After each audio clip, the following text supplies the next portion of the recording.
everybody. Hello and welcome to the Every Day is a New Day show. My name is Kim O'Neill and I'm excited for today's conversation. I'll share with you what we're talking about today. We're going to be talking with a guest who's going to be sharing with us her story and what she's learned about moving from an ordinary life to an extraordinary life. And she has a really special story to share with us. And I'm excited. So I hope you'll stay with us for the full conversation. But I just have to say, it's so funny. It's so funny how, I guess what's that phrase that comes to mind? You make plans while God is laughing or something like that, right? Things happen, and it's just kind of mirrors some of the experiences me and today's guests have had. And I'm sure that you can relate to when you're making plans, you're going in one direction, and then little curveballs, little things show up, right? And there's all sorts of reasons and explanations for why things happen. I could speculate at all of them, but I just have to say it's so important. I have found it so important that we learn how to laugh and roll with it too, to have fun, to not let those curveballs, those mishaps get in the way. And by no means am I ever saying, don't feel what you feel. That's not what we're saying, okay? But just allow yourself to get to that space where you can go, oh, okay, I did not see that coming. And it's just humorous. So I'm very grateful we get to have today's guest on. We've tried this a few times, and today this is a third time's the charm, and it's going to be wonderful. So before we move on, let's go ahead and take a moment to shake off yesterday. Shake off those mishaps, shake off those unexpected things that show up and feel like, what? I wasn't planning for that. Wasn't planning for that. Huh. Okay, that's interesting, right? We can shake it off, shift, come back into the present moment. It's a gift to give yourself that you give those you are with as well. And so I thank you for being here. Talk to us in the comments. Let us know what you're taking away throughout today's conversation. And I'm going to move on to sharing with you a quote that I believe I also got from today's guest. I love this. It comes to us from Carol Burnett. And Carol said, "Only I can change my life. No one can do it for me." Only I can change my life. No one can do it for me.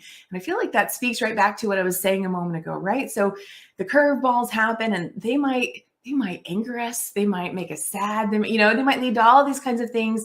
And only we are the ones who can say, okay, and I'm going to choose to laugh it off, or I'm going to choose to finally get to that space where I can move beyond, right? For your own sake. That's what's coming up for me. Okay, so let me share a little bit about today's guest, and then we'll bring her up on screen so she can talk to us all about From Ordinary to Extraordinary. Today's guest is Carrie West. Carrie West is a transformational coach and the author of Memoir of an Ordinary Person and Her Journey to an Extraordinary Life. Carrie has transformed her life from the trauma, panic, and rejection she endured from her first breath on earth to now living as a thriving, successful adult. Today, Carrie helps her clients learn to change their lives by understanding the stories they tell themselves, the stories that had held them back from living a life of their dreams. Her coaching program, Awaken to Your Dream Life, does just that. And today we're going to hear more of the inspirational and empowering wisdom that Carrie has to share with us. So welcome, Carrie West. Hi. Hi. What How are you? Oh, thanks, Carrie. I loved it. I loved it. And can I take a quick second to not only say when life throws you a curveball, how we respond is up to us. And when we've had our challenges getting the show together, sometimes it becomes absurd, doesn't it? It does. It becomes absurd. So what can you do but laugh? Exactly. And there have been so many absurd moments in life where it's like, all I can do is laugh, because it's like, wow, we really didn't just see that coming. And I want to add to that. Thank you. I love that you talked about how we respond is our choice. Something that I've just started sharing in a couple other conversations I've had that I feel like fits right here too, based on how you just said that, is for anybody who right now is like, what, I can't leap to all of a sudden just laughing about whatever my situation is. That's not what we're saying either. Like that's not what I'm saying. So you feel what you feel, and you get to make the choice to say, I'm going to choose to shift into something different. I'm going to choose to now feel better. I'm going to choose to move in that direction. Even if I can't get there right away, I know that I'm choosing to move in that direction because Yeah, it makes a big difference, right? Whether we consciously make that decision or we just keep staying somewhere and not making a decision, there's a difference in what our experience is. Yeah. absolutely. And the other thing is important when you showed, I love that quote from Carol Burnett. I have it on my website. And I have another great quote that goes with that. Only I can change. No one can do it for me. Everything can change. Mm. Yeah. Yeah. Yeah. It's so easy to be able to make conclusions about things, right? Well, this is how this is, and nothing can ever change. And what I have found is, yeah, there may be elements to this over here that you absolutely cannot change. And yet, in changing something else, it can still have the impact of changing this. So you may not be able to see how it can change. And there may be the moment of, okay, you've got to accept that this is how it is right now. But when you pivot and change other things, that actually can have a reciprocal effect over here too. Yep, absolutely. Absolutely. I have so many examples of that, from the mundane to the absolutely miraculous. And that's how I started my journey. Was when somebody first told me I could change my circumstances, I didn't believe them. I figured, all the old messages: you're born, you live, you die. Life is what it is. You know, life is a crapshoot, and then you die. It's like, and then I started expanding my worldview and talking to people, and they shared with me their experiences. And at first I was so cynical, so cynical. I didn't want to believe it. I am definitely an extremely cynical person that, I have to research it and understand it and believe it. And when people meet me now who knew me back then, it's amazing that I get this response. They're like, "Who are you?" But the truth is, I surrendered. I gave up my old position that I was this person, that because of my circumstances that I was born into, that meant I was so deeply flawed, or there was something so incredibly wrong with me, that I just had to muddle through life. Wow. That only the people that are special can get what they want out of life. And I am here to tell you that if I can change, anybody can change. Anybody can change. Carrie, for context, would you be open to sharing some of your story? So just to Sure. highlight where you were and where you are today. Sure. I was born in the 50s. And at that time, most of, I call myself a late bloomer boomer. I'm at the tail end of what they call the boomer generation. Okay. And my parents were first generation Americans. Daughters didn't matter to them. The only one that mattered was my brother. Wow. And, my people married for different reasons. And my parents, they got married later in life, which was unusual. My mom was 29 and my dad was 30 when they got married, which in the 50s, that's very unusual. And so dad never wanted to marry, never wanted kids. And mom, in the old verbiage, tricked him into it by getting pregnant. So by the time I was born, and I was the third, by the time I was born, dad was just so completely over it, didn't go to the hospital with me.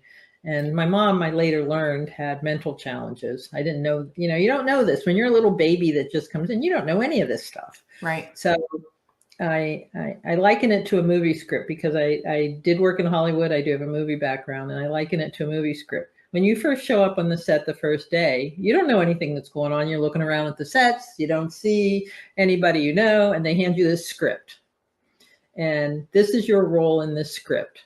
So I was given the role of third born middle child, and I started reading this script. And the truth was, My mom didn't want to be a mom. And I'm saying that as we're getting ready for Mother's Day in 2 days, but my mom never wanted to be a mom. So when I was born, my dad wasn't in the room, didn't take her to the hospital. When they handed her to me, she said, "Get that thing away from me. It's filthy." And I only know this story because my mom, in her infinite wisdom, would repeat all these stories of these horrible things she did to not only me, but my brothers and my brother and sisters, and just repeat them. And when you're a child and you look at these giant beings who are so wonderful and they're supposed to be your life, they're the people who keep you alive. Right. You start to believe these things. These are larger than life, and you're so dependent on them. But beyond all of that, after that, my mom wasn't a fan of feeding me, wasn't a fan of changing my diaper, hated messy diapers, and this wasn't the day and age of Pampers. This was washing diapers. You had to wash all your diapers out. They're all cloth diapers, and so it created. I almost died a couple of times, and there are times when, because I wasn't fed and I was malnourished, and one time when I was like a year and a half, I could walk around and I found some empty popcorn or, popcorn left over from the night before, and I ate it all. I just swallowed it because I was so hungry. And I had blocked up my whole system. And if the doctor wouldn't have come by to do a house call, I think he knew something about my mom. Okay.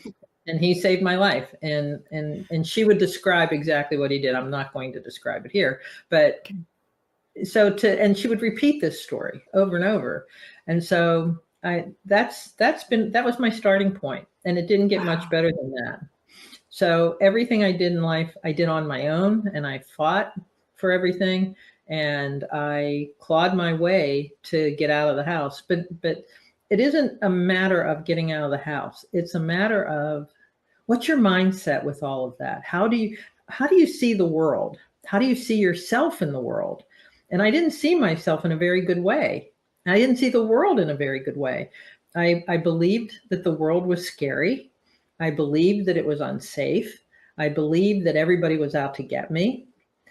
And there were times when I was walking around like this because I was just constantly, watching for where the next ball was going to drop.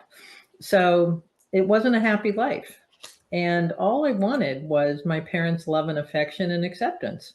So probably one of the greatest things they did, and please, I hope this doesn't sound terrible, but my parents died very young. So I was in my early 20s when they died. And it was then that I realized that I am not set up for life. I drank a lot. I didn't have any close friends or close relationships. I was not set up for a successful life. I really just thought that life was out to get me. So I went to work. I started talking to teachers and went to metaphysical workshops. I studied Buddhism. I studied meditation and hypnosis, went to therapy. I've been to probably every kind of therapy that's available. And I took one day at a time and turned it around. It was when I went to film school that I realized about storytelling and how stories are so important in our culture and in our world. And I realized that I was telling myself this story that I was, like I said, middle child, third born middle child, and I was unhappy and destined to fail. And I thought, well, I often saw them talking in movie creative meetings about how, well, we want to have a different ending. Right. I started putting it together and said, well, if we can put a different ending in a movie, can I put a different ending in my life? So I worked on it, and that's what happened. Carrie, thank you. You told that story in such a great way that we got context, but it was also succinct. And I want to I'm just going to highlight that here. I probably wouldn't typically say that to a guest. I'm so sorry. I keep having a frog in my throat. One moment. I probably wouldn't typically acknowledge that, but to me, what that says is you've done a lot of work. I mean, it's obvious because speaking to you today, and Carrie and I have now spoken a few times, actually, I would I knew maybe like a little bit of her story, but I did not know the extent of what you just shared. So, I would never have imagined that you went through some of that. Your childhood sounds like a movie. Doesn't it? Yeah. Are you gonna make a movie of it?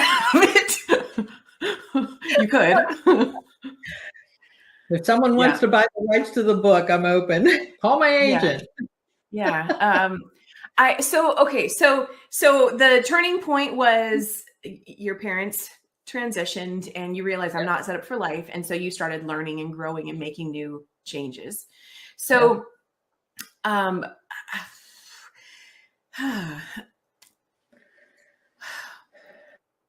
what was one of the first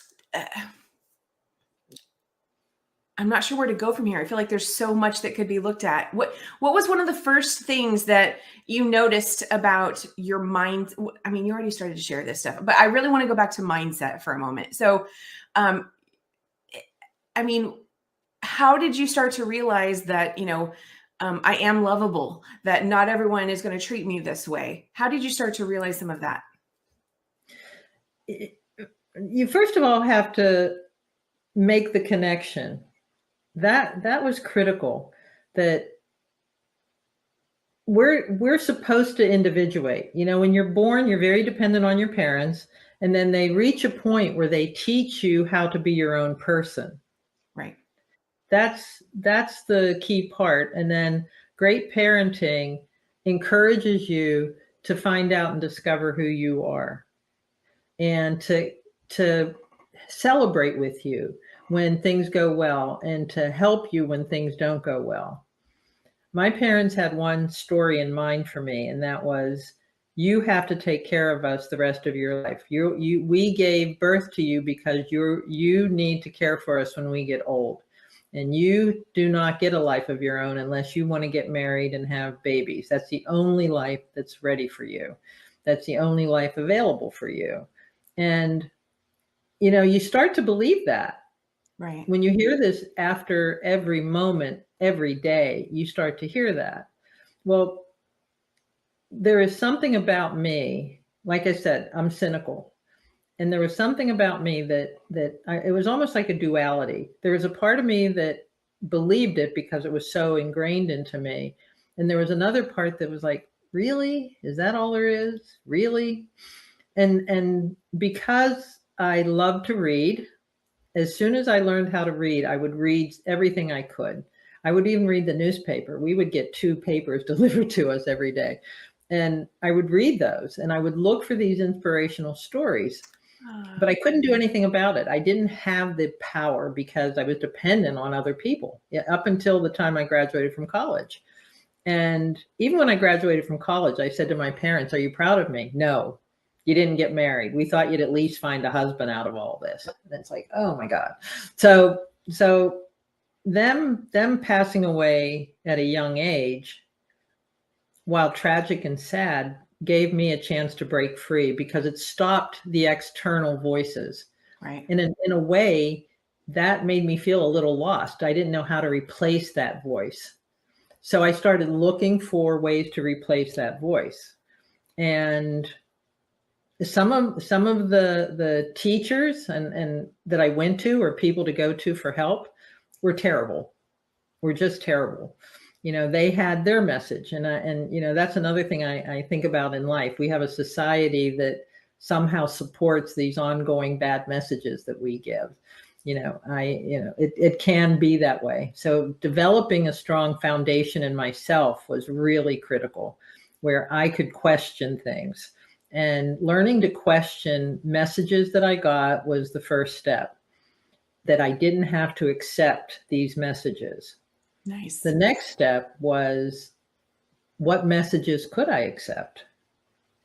Because I didn't want to go into a fantasy world that I could marry a prince and everything would be okay. No.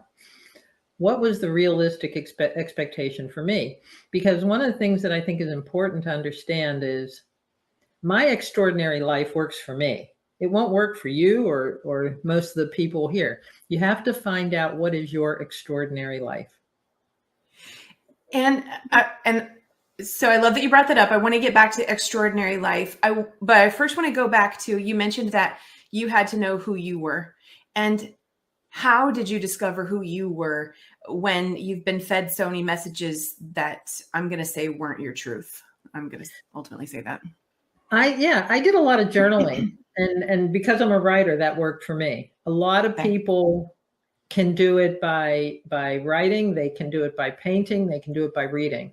But discovering who you are, one of the things is I started to include friends in my life that I could start to trust. And then Okay. I would say to them, how do you see me? Do you see me as a friendly person? Do you see me as a scared person?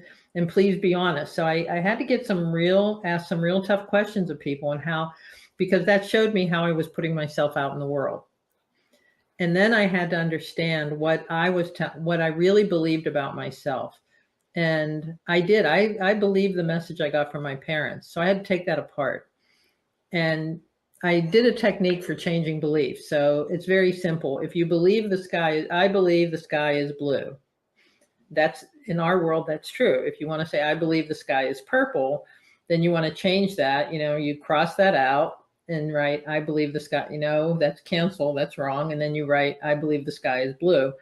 And some people even talk about having meditation around what they call a book of beliefs that we have in our subconscious mind. Okay. And you start looking at the beliefs you have about yourself.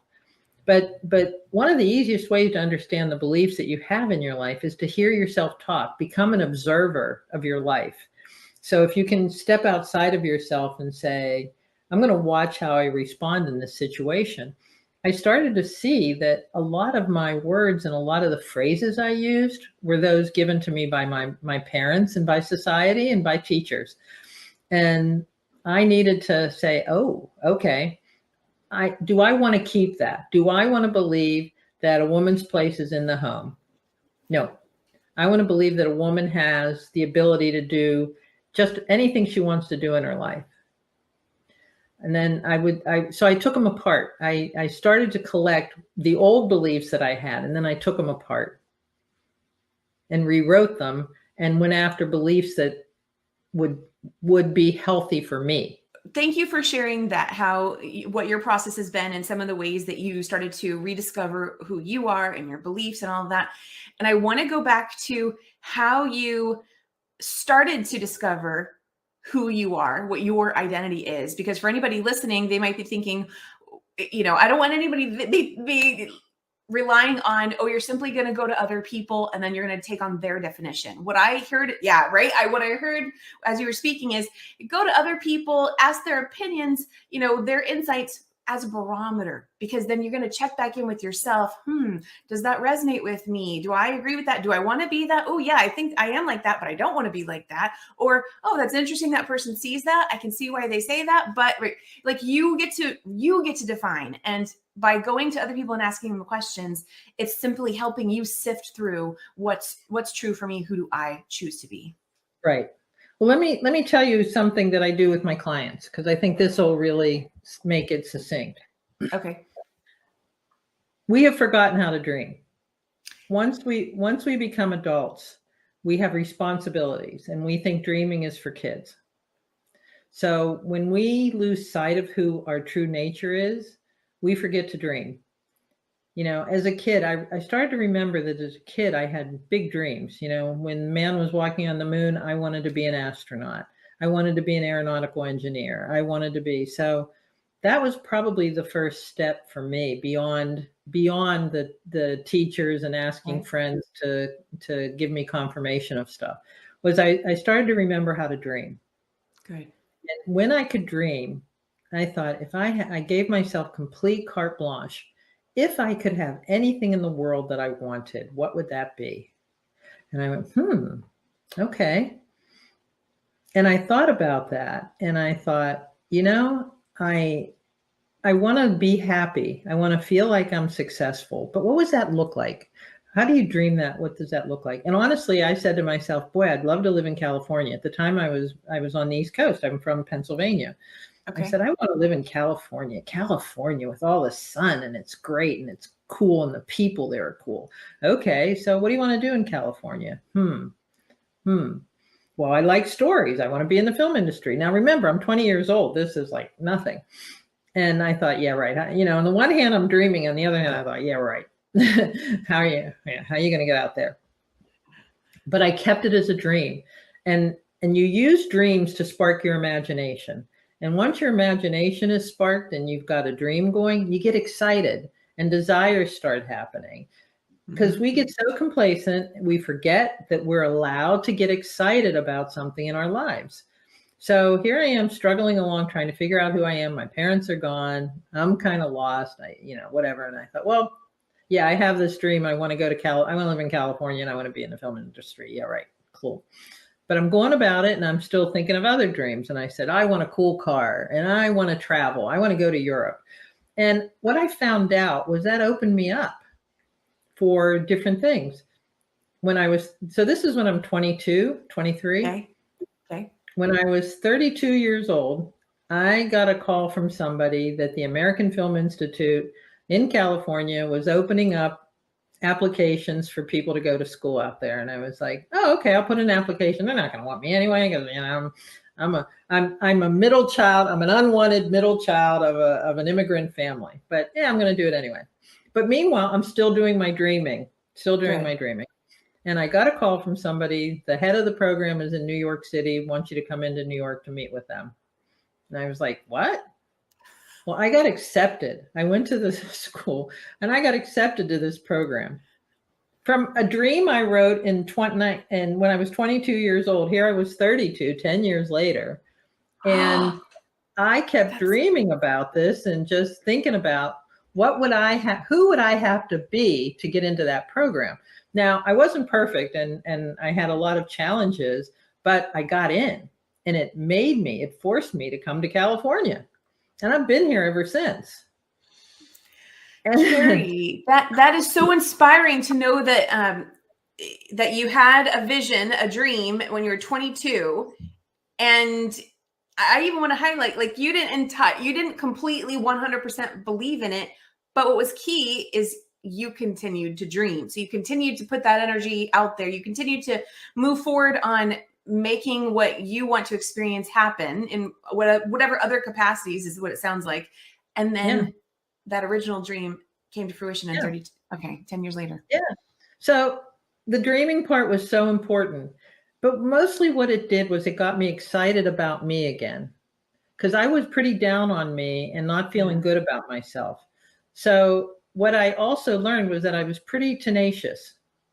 And I liked that quality about me, that I didn't give up, and I realized that if I made it out of the family life that I had as a kid, I must be pretty darn tenacious, because so many people wouldn't. Yeah. When I think about it, sometimes it's like, how did I survive that? And not to go into, well, I must have had a greater purpose. No, I never believed I had any great purpose. I've always known that I'm just me. There's nothing really special about me. I'm pretty ordinary, but we can all do extraordinary things, because that's the nature of being a human being. And that's what I've come to learn after many, many more miracles like that, many, many more dreams that have come true. And it blows me away when I look back. And sometimes when I tell this story about my upbringing, I want to say, wow, am I making that up? Could that really have happened to me? I let my sister read it. I said, did that really happen? She said, yeah. So it sounds like, and correct me if I'm wrong, the key to moving from an ordinary life to an extraordinary life is to dream. I think that's a huge part of it. Huge part of it. You've got to believe in the dreams. You have to have your imagination. You have to know that life is possible. And I want to say you have to allow it to be possible, because if we stay locked into this is just how it is, and I'm not even going to bother, then we get to be right, and that's how it will stay. Okay, I want to show everyone your book. We have Carrie's book here, Memoir of an Ordinary Person and Her Journey to an Extraordinary Life. Carrie, excuse me, Carrie, tell us about, do you want to tell us a little bit more about the book? I mean, does it tell all about your life story, or what can people expect when they read this? It does tell my life story. It takes you all the way from my upbringing through school and all the events, not every single event, but a conglomeration of some key events. And then the turning point when my dad died and how that just made me, I was lost. I was lost without that. And then I talk about trauma because I'm a long sufferer of trauma and PTSD. And I noticed in one of your other shows, you had Brad Yates as a guest. His tapping was one of the processes I used to help me through trauma. I used several, and I talk about it. And I talk about the impact of all these different programs on my life and how each one contributed to me constantly improving and getting better and better and better at dreaming the life for myself. Because that's the other thing. Once you get a new dream, once you reach a dream, that's not the end. There's more dreams out there. It's so cool. There's so many more dreams you can have. And I felt like a little kid in a candy shop and thought, wow, this dreaming stuff is for adults. This isn't just for kids. This is what makes life exciting. Carrie, We should all be doing it. Yeah. Carrie, did you have any real sticking points, areas that tripped you up more than others, and how did you move through that? The things that tripped me up was when I'd get triggered. Okay. And I would get triggered around feeling safe. If something, because that was the big one for me. I never felt safe in my home growing up. Wow. And so even a couple of weeks ago, I got triggered and didn't feel safe. But the good news is, because I know it now, there was a time when I'd get triggered and I'd be lost for weeks. And now it's like, oh, okay, take a deep breath, touch your body, shake it off. It's like even trying to get the show going, when you have these little, sometimes it looks like a little thing, but it can set you off because it reminds you of a bigger trigger. And that's where you got to laugh.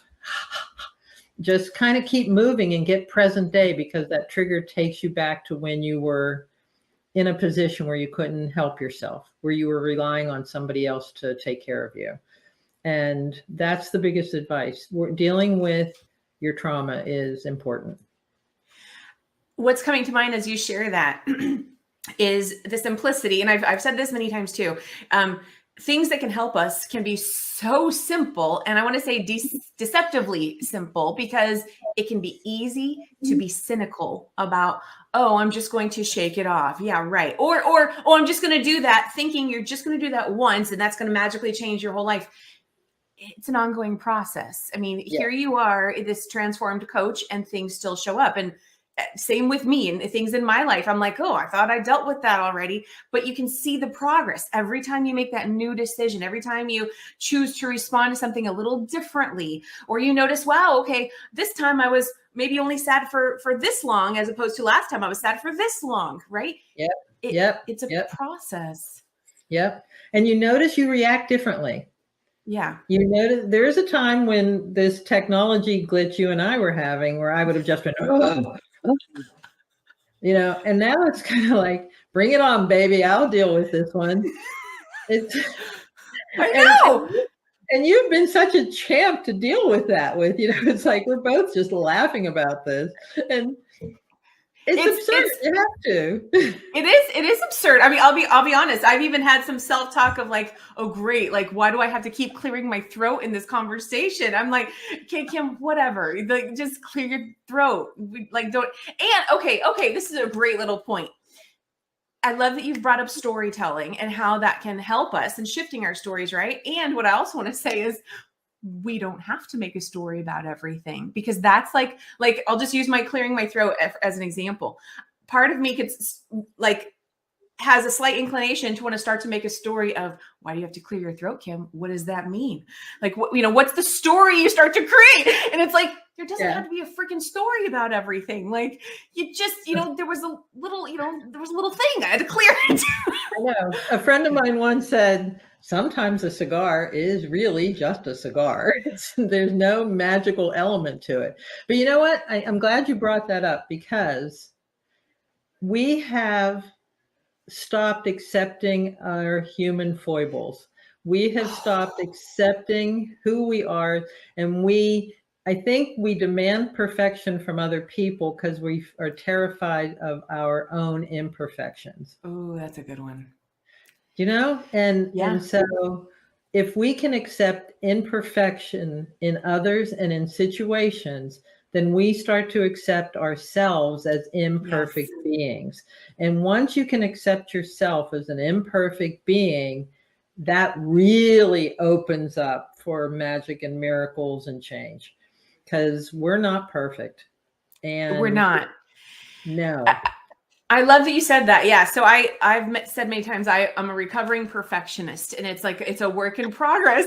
And I have found I'd love to know if this speaks to you in any way. I have found for me that my spiritual journey has led me right back to embracing the human journey.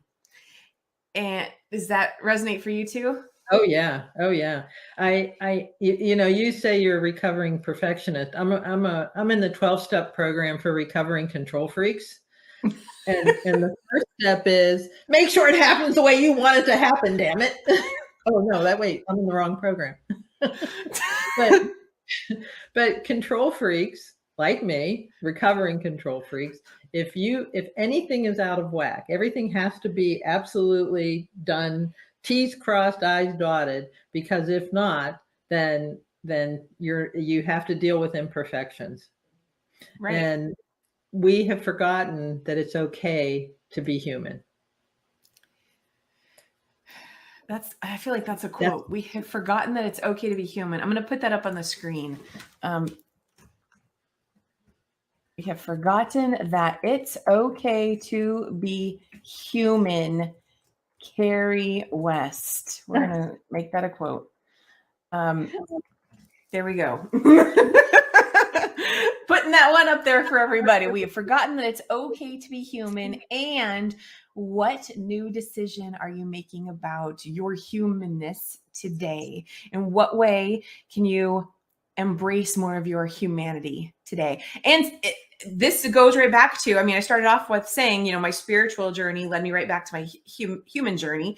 And what I want to highlight with that is I think there tends to be this I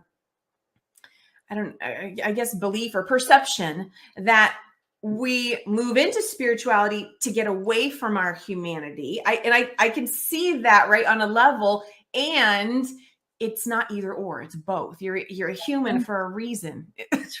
yes, yes. And when you can get those two working together, man, it's even a more enjoyable journey because the experiences you can have, there's a vibrancy to them. You know, Yeah. when by the way, after not having any friends or relationships forever, I have been with my partner now for we're celebrating our 11-year anniversary this summer. And by the way, before that, I rarely even dated. Dating was not my forte. And when Simon and I met, we were friends first, and then all of a sudden he looked at me and he said, "Oh, I think you're the love of my life." And I was like, "What does that mean?" Um, and I noticed little imperfections. And he said to me one day, "You never try to change me." And I said, Wow. "I have two problems with that. One is, if I didn't like you the way you were, why would I want to change you? That's too much work for me. I don't want to put the work. I'm working so hard on myself. You you get to Right. be who you are." And the other thing is, I said to him, I noticed something when my dad died. The things I missed about him the most were the things that annoyed me the most when he was alive. Oh, okay. So when you do something annoying, Yeah. it's really not annoying. It's one of your bits as being Simon. So I want to put that in the box to say, who is Simon? This is Simon. And that just makes me so happy and my heart opens so much that I Oh, see you and I know you, and oh, I love that. you let me love you.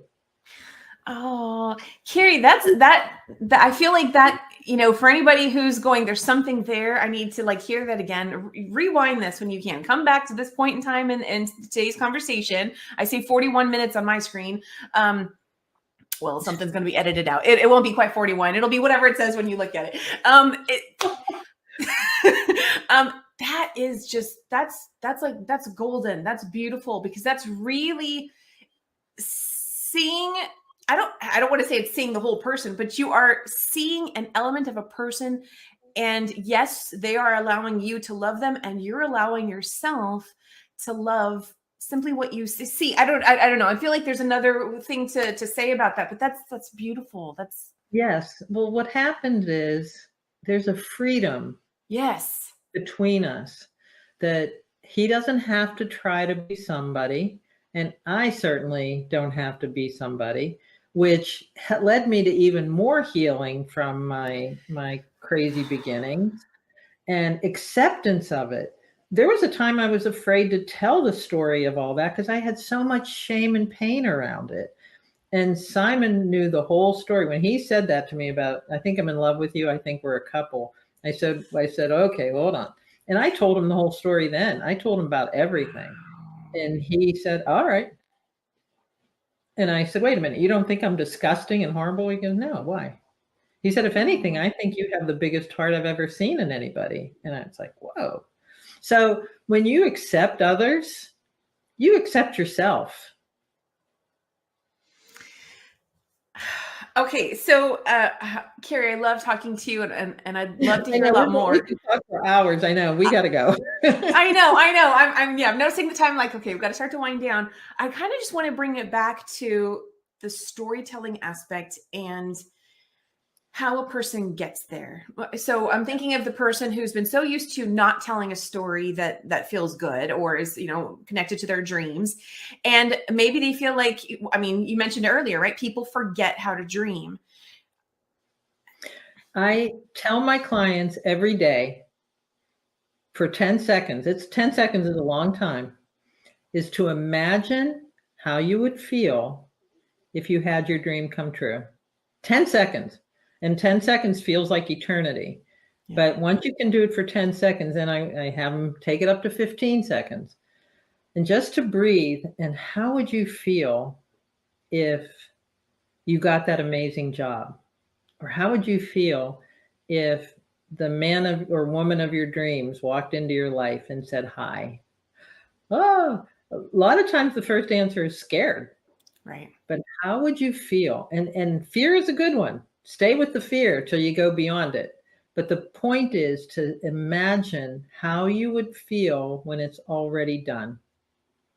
Because it is. It's already done. On some plane of existence, it's already done. So how do you feel? How do you feel when you're happy? Ooh. Yes. Let's repeat that one. How do you feel when you're happy? That has so much that can be rolled up into it. It might sound obvious. Well, I'm happy when I'm happy. Not necessarily. You can tell yourself you're happy and actually you're feeling something else. Or you may have some vision of what you think happy is supposed to be and realize, wait, that's not actually what makes me happy though. That's a big one. Yes.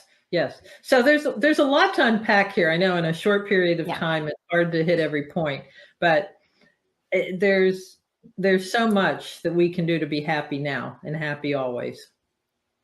And I want to also highlight that you started them off with 10 seconds because yes, that can feel like a long time. And yet we know, okay, well, it's just 10 seconds. It's not that long, when you're in the act of doing it and you haven't been doing that regularly. Yeah. It feels like it's taking, oh my gosh, 10 seconds. And I want to go back to it's a process, right? So start with 10 seconds and then I imagine kind of maybe gradually increase with them right now. Okay, try 15 seconds now, maybe 20 seconds. Yeah. And okay. Carrie, thank you we have to tell everyone where they can go to connect with you for sure. Give me one second here. So you have your website, carriekcwest.com. And for everyone Right. who's listening as a podcast, that is Carrie, Carrie, the letter K, the letter C, west.com. And what would you like to tell them if they go to your website? What can they find? How can they connect with you? That kind of thing. You'll find a lot of information under the section about awakening to your dream life, about setting up. I have a free introductory call if you want to set up some time with me. If you just want to say hello, set up a call. I love talking. So, and it'll also have a list of some upcoming Zooms I'm doing to introduce these ideas for free, just to get on and talk about these topics of awakening to your dreams. What does it mean? But that's under the media page on my site. And, sign up, be on my mailing list, and I'll have tons of information for you. You can get a free download of a couple of chapters from my book. My book will be out in August, and stay tuned for that. If you'd like to get a copy of it, send me your mailing list and sign up for my mailing list, and I'll make sure you get the information when the book is ready. Wonderful. Well, Carrie, thank you so much for being here today and inspiring us all. And I'm going to say thank you for the work that you've done on yourself, because, just what a story, what a story, what a story, what a story. And what a gift that you've given everybody by doing this work and now getting to the place where you can tell your story and also help people as a coach and help them reconnect to their dreams. So thank you so much for being here today and sharing. Absolutely. My pleasure. This has been a lot of fun with you, Kim. I really appreciate that. I agree. Okay. So I'm just going to drop you back down into the lobby for a moment while I close out the show, and then I'll see you again soon. Okay. Sounds good. Oh, goodness. So as always, what are you taking away from today's conversation? What stands out for you most? What's coming to mind right now is tapping. We want to acknowledge that, right? So as she was just talking about, what are you feeling and how does happy feel? And, just dream it, think of it, have that vision for 10 seconds, right? Sometimes if that feels too hard, tapping can help you move through any little bits that are feeling too challenging. Definitely check out. You can go back and check out those Brad Yates conversations on the Every Day is a New Day show, or just on YouTube. Tapping is a great tool. But Carrie shared so many great insights today. And it's a beautiful example for you can go from what sounds like the unthinkable, right? Questioning her own story. Did that really happen? And realizing, okay, and I get to choose something new today. I get to choose something new. Not someone else. I get to choose. Whatever stories I was given as a child, I get to choose now at this point in time. You're never too old. You're never too young. It's never too late. It's always the right time to choose you, to be in that process of embracing more of who you are and allowing yourself to experience a new day. Take a deep breath. I thank you so much for being here today, and let us know what you're taking away from today's conversation. Have an amazing day, everybody. Remember that wherever you are today does not have to be where you are tomorrow. You're worth more.